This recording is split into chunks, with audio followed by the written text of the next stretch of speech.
woman's responsible for her own arousal, but helping to create safety so that we can induce a state of arousal in our female partners. Hey guys, welcome back to the third installment in this series of Himology. I'm Shari James. I help men avoid ED medications, get off of them, or in some cases, get them to work with my holistic approach to healing erectile dysfunction. And today I am with Deva. Welcome back. Thank you. Thanks for having me. And Deva is a sensual remembrance and embodiment coach. So far, the last two segments have been very, very deep and very evolved.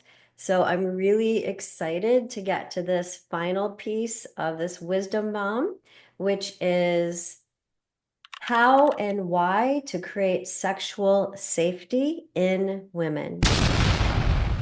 All right. Yeah, and I before you even speak, I just want to say that this is a huge, huge, huge topic. Huge, right? Huge, Yeah. huge, huge, right? We started out with the Me Too movement, and that's been a snowball effect. And I also want to honor that men need this as well. And for now, we're going to focus this on men towards women. Mm. Thank you, Shari.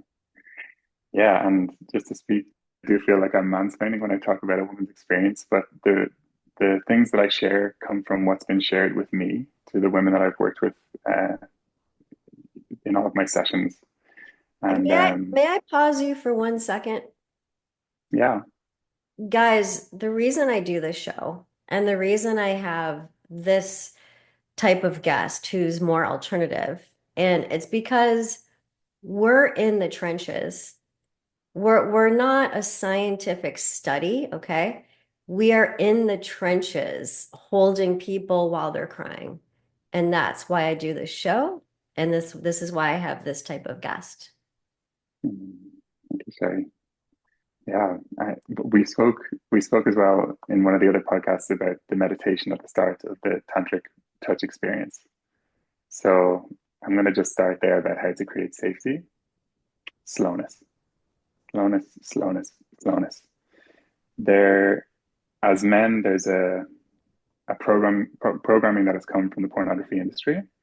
We often hear how porn has created this idea about how men show up in sexuality, and this is one of the ways.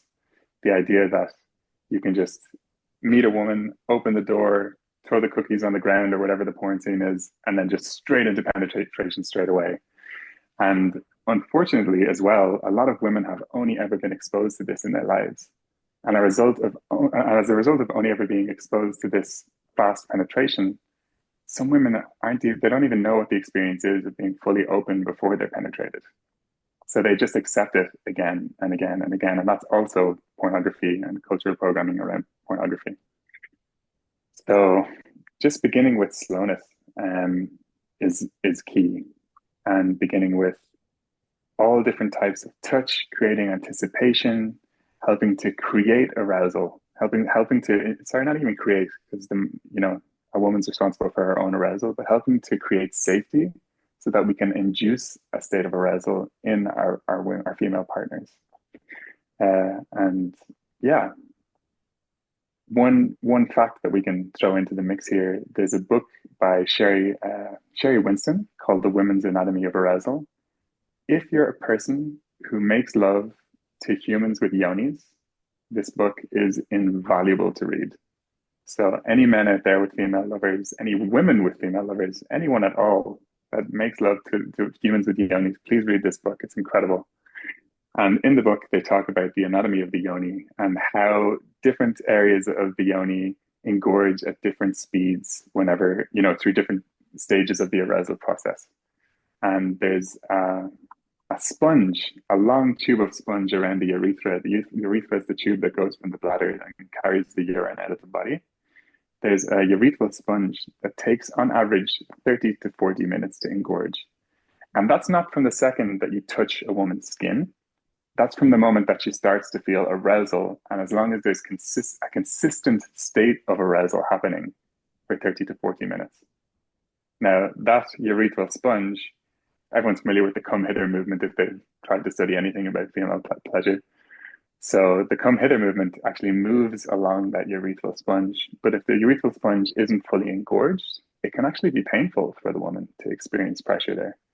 And, pornography again, not to curse pornography, but just the example that I just said is sometimes you can just go straight in there and start wiggling your fingers super duper fast, and then whoa, a squirt happens.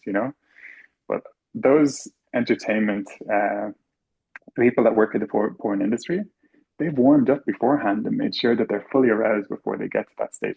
Cameras start rolling at a certain point whenever arousal has already occurred. So just to really deeply understand and know that that's not happening for your partner, your female partner, May I and to ask really you a be careful. curiosity question? Yes. Since you are in the trenches, is that have you found that women with sexual trauma that's a big area of storage? The urethral sponge, is that what you're talking about, or which area are you referring to? The urethral sponge? Yes. Yes. Well, Because it there is a depends on lot the of type. pain associated there, and that's why I'm saying that. And some women they don't have it in them to break through that pain. There's an insane amount of pleasure on the other Mhm. side of that, and it does require a level of surrender. Yeah, But I'm curious. it's it's hard to speak to people on the whole, because everybody's experience of trauma, where it happened in the body, the intensity and frequency that it happened, how much somatically it's stored in their bodies, all these different, there's so many different aspects to consider. But one thing that I will say to or speak to around that question is, if you're having an experience of numbness, then sometimes if you can be really gentle with yourself, even if you can just, if your partner can lovingly, whenever you feel ready, you guiding them, you being the woman or the person with the yoni, whenever the person with the yoni says that they're ready to be entered, for them, for their partner to hold their finger at the entrance of the yoni, and not, sometimes a woman can say that she's ready, but her yoni isn't welcoming the finger into the body. Hmm. If we're approaching this from a place of healing, we want to hold our finger at the entrance of the yoni and wait for the yoni to almost suck the finger inside. And that does happen. That does Yes. happen eventually. People And don't then know that the yoni it sucks. yeah, and it does when it's Yeah. ready. It does. So, and then once we get inside, not to start moving, not to start pushing or no pressure at all, just to be present there with loving presence, loving awareness, just honoring the body of the person who has the yoni, who's receiving this touch, and allowing them to reconnect with the feeling of what it is to have loving presence there on that part of their body. Now, if there is an experience of numbness, that can sometimes, whenever the numbness starts to dissolve, lead to an experience of pain. And that pain is part of the expression of whatever trauma is stored in the body. And as we move through the experience of that pain, we can eventually get to pleasure on the other side. But to not rush that process, Hmm. to really, really take our times, and to remember the person who's uh, who's the giver, whose finger is inside the yoni, to just really not, it's not about them. It's not about rushing to help the person get from A to B. It's Hmm. all about the other person's pace, the person who's receiving. Just allowing them to dictate the pace, dictate when they're ready, dictate if they want a little bit of movement, if they don't want a little bit of movement. And for the giver never to really think they know what's best for the partner, to just hold loving presence and to allow whatever emotion wants to come to the surface to come to the surface. It can be less about doing and more about being with what is. Does that Yes. answer your question? When you take the little blue pill for erectile dysfunction, you are a customer for life. When you work with me, you're a client for 3 months, and we actually heal it. The choice is yours. sign up for your free video consultation.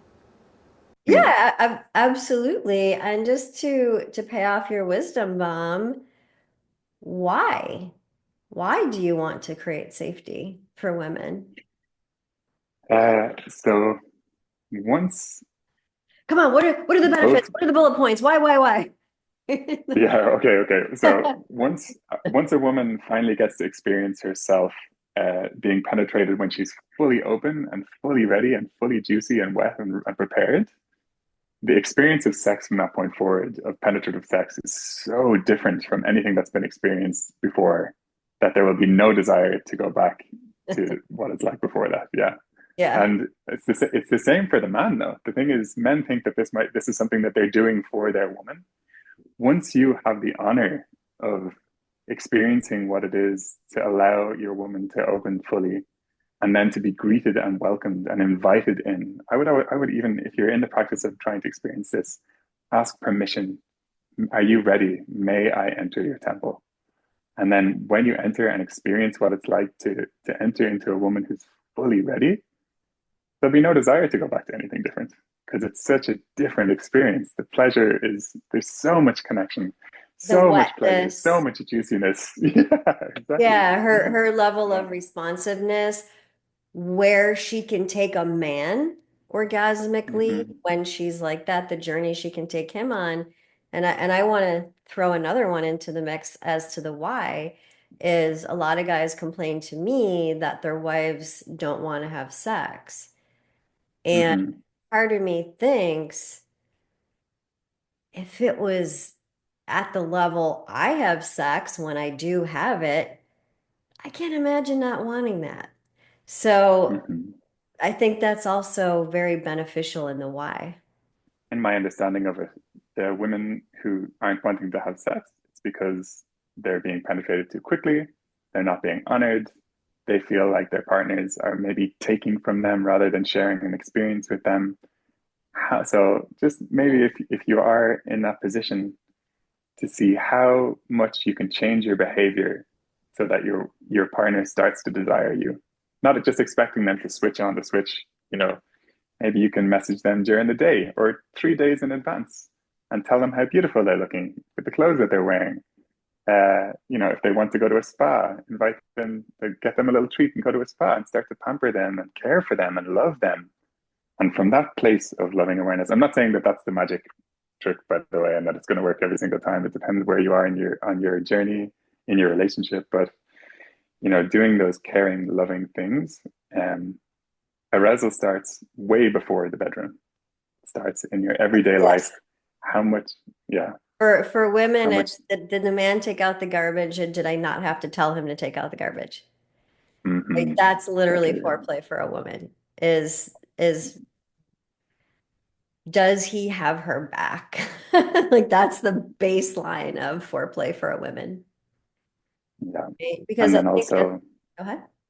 no, no, please go ahead. I think as a rule of thumb, it's safe to say that a more relaxed a woman is, the more turned on she is, and the more receptive and the more inviting she is for sexuality. Would you Mm-hmm. agree, my friend? I would. And can I ask you a question as well, being the woman that in the show here?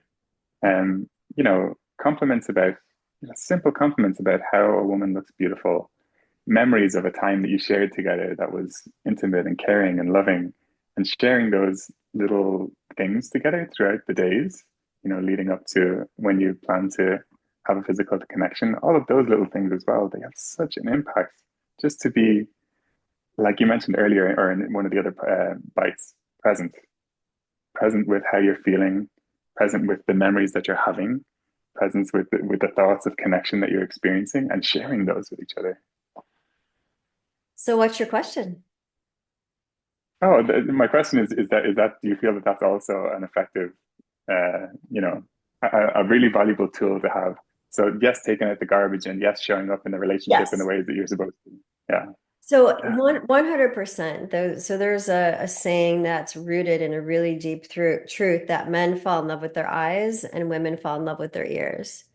And I do think Mm, that there's like a lost art of compliments going towards Mm-hmm. women, right? Like we spend a lot of time goddessing up for the men, and then it's like then there's no compliment. And I mean, these things are free.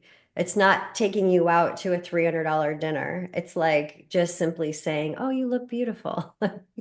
So Mm-hmm. that's feeding her auditorily. And Mm-hmm. that And is even just the, that is food, right? That is food for a yeah. woman. So we're auditorily driven, whereas men are more visually driven. So it's like, I know we're going to go long here for a minute, but one of the other big mistakes men do is they send like a dick pic. And it's like, okay, maybe visually you're speaking to me in your language, and like I understand that, but for me, it's doing nothing. And Mm-hmm. and you're better off like sending a really sweet voice memo at the worst case scenario than a dick pic. So Mm-hmm. auditory cues for a woman. Yeah. And rather than a passionate kiss on the lips every time, just a kiss on the cheek when you go out the door to work instead of running out the door and not saying goodbye. Making and that works for men as well. A lot of men, if they're demisexual, those little moments of connection that aren't to do with sexuality, so that someone can feel valued and loved and cared for their entire being, not just their sexuality. And that also helps to create relaxation in the nervous system, which it promotes arousal. Absolutely. Well, I feel like we definitely paid off your wisdom bomb as far as the why and the how to create sexual safety in women as far as sexuality goes. So I definitely feel like we paid that off and then some. Like there's some really great tips in this. So guys, if you enjoyed this series, you're enjoying this interview, please give a thumbs up, give a comment if you learned something or gained some insight. I'd really appreciate it. And that is our final episode with Deva. Oh, Thank you so much, I Shari. forgot to Yeah. say, like all your information is going to be down in the description. So if people want to look you up, they want to find you. You travel a lot, so I'm sure you'll be near someone at some point. So make sure you go to Deva's website. Thank you, Shari. And thank you so much for how you show up in the world. Thank you for just being on the front lines and sharing this really, really important wisdom with everybody out there. I really. Hey, you.